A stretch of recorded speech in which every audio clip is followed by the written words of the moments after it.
বর্ষায় রূপ বদলেছে সুবলং ঝর্ণা। সবুজের বুক চিরে অবিরাম ঝরছে জলধারা। মিশে যাচ্ছে পাহাড়ের বুকে সৃষ্টি হওয়া হ্রদের বুকে। এমন হৃদয় নিংড়ানো সৌন্দর্য আর বিস্ময়কর প্রাকৃতিক সৌন্দর্য শুধু রাঙামাটিতেই দেখা যায়। তাই এই ঝর্ণার টানে প্রতিদিন দূর দূরান্ত থেকে ছুটে আসছেন হাজারো দেশি বিদেশি পর্যটক। আছড়ে পড়ছে জলরাশি, হ্রদ আর পাহাড়ের সখ্যতা সৌন্দর্য আরো বাড়িয়ে দিয়েছে এই ঝর্ণার। রাঙামাটি জেলায় অসংখ্য ছোট বড় পাহাড়ি ঝর্ণা থাকলেও নয়নাভিরাম এ দৃশ্য কেবল রাঙামাটির বরকল উপজেলার সুবলং ঝর্ণার, যা দেখে হৃদয় মন জুড়ে সৃষ্টি হয় শিহরণ। শুষ্ক মৌসুমে ঝর্ণার জলধারা শুকিয়ে গেলেও বর্ষায় ভরা যৌবন ফিরে পায় গিরি নির্ঝর। মূল ঝর্ণার জলধারা প্রায় ৩০০ ফুট উঁচু থেকে নিচে আছড়ে পড়ে।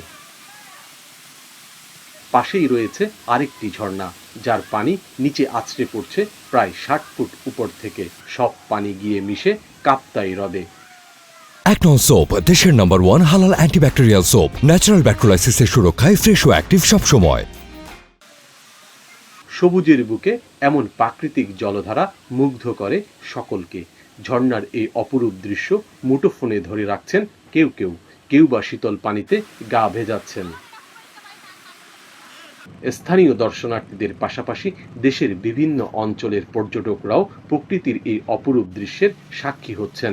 ঝর্ণার এমন রূপে আনন্দে শিহরিত তারা। আসার পর অনেক ভালো লাগছে, বন্ধুদের ছবি তুলছি, অনেক আনন্দ হচ্ছে। আসতে বলবো, আমাদের দেশের সম্পদ, দেশে এত ভালো নেচার আছে, তো অবশ্যই আসবো। আর পর্যটক উপস্থিতিতে সন্তুষ্ট ঝর্ণার ঘাট ইজারাদারও। আমাদের এখানে আছেন, সুন্দর লাগবে। আমাদের পাহাড়ি জন্য সুবলং জন্য একটা নাম করার জন্য আসবেন, ঘুরবেন। আমরা আছি, আপনাদের নিরাপত্তা আমরাই দেব। পর্যটকদের নিরাপত্তা দেওয়ার পাশাপাশি পর্যটন শিল্প বিকাশে নানা পদক্ষেপ নেয়ার কথা জানান জেলা প্রশাসক।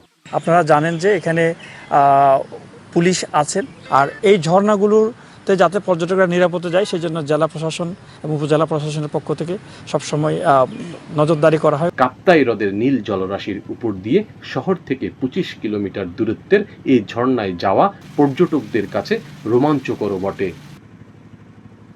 সৈকত রঞ্জন চৌধুরী, ডিবিসি নিউজ, রাঙ্গামাটি।